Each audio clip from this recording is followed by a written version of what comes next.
So we all know that it's very important in terms of ensuring that it's critically aligned post-surgery because an abnormal alignment will then lead to accelerated degeneration over time. Now, surgical planning is, of course, more and more important as you find that there's much in literature showing that sagittal alignment will appear to impress upon the final outcome, and certainly we don't want to spend the time to plan properly. So when we talk about the cervical spine's alignment, there are really 4 types that is described in literature using the Toyama classification. Now, this is quite an old paper from 2003. And actually, when we look at our own patient population in Asia, most of them are actually in the lordosis or the straight kind of pattern. And this is really evidenced by many studies that have been done on our own population. And you can see here this study coming out of China of 126 Chinese adults.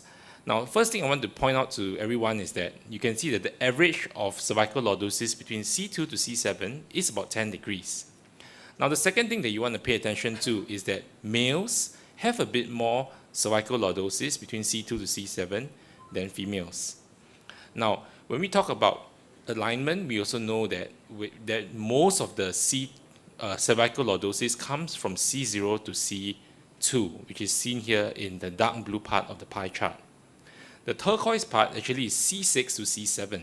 And as a result of that, you find that when we do our adjustments for our surgery, it is important to follow this harmonious change over every level, and each level affects the adjacent level.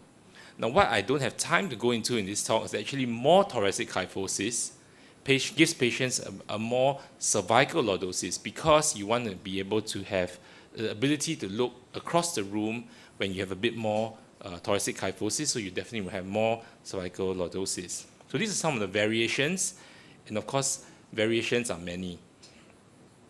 So what's the surgical strategy?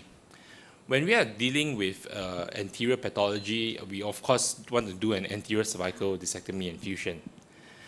In patients who have a slightly more straight spine, as seen in the first graph on the right-hand side, ACDF always is the one that protects and gives back the cervical lordosis. In a more lordotic spine, the same thing can be said for ACDF. However, the laminoplasty preserves lordosis better in high curvature patients, as you can see here by the orange graph with the triangles. And in straight spines, actually, while it both gets worse over time in terms of cervical lordosis, both for laminectomy and fusion as well as laminoplasty, I think it's just, now this is something that we just have to recognize as the tension band is affected after posterior surgery. So, most important, of course, is the adequate decompression.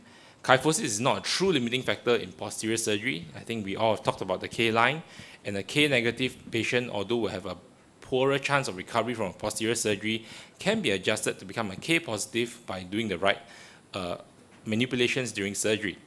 And you can see this patient, of course, is K-negative, but we went to do a float osteotomy for him, and you can see that the dural ossification now has floated into the space between the vertebral body, and of course he went for a stage procedure, and then this is the final fusion at 1 year.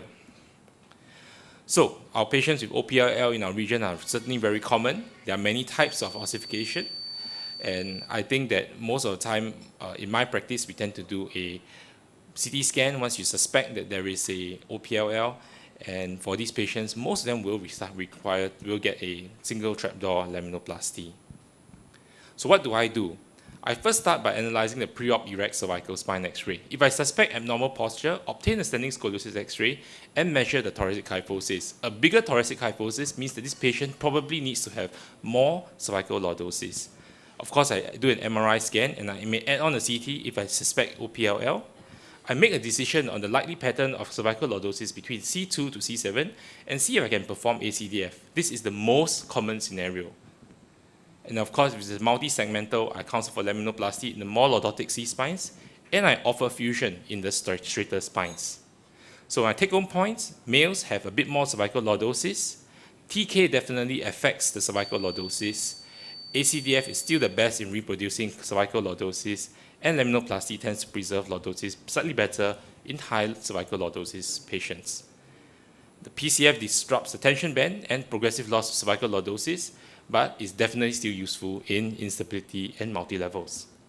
With that, thank you, and I welcome you to Singapore next year. Please send in your abstracts, and we hope to see you all next year.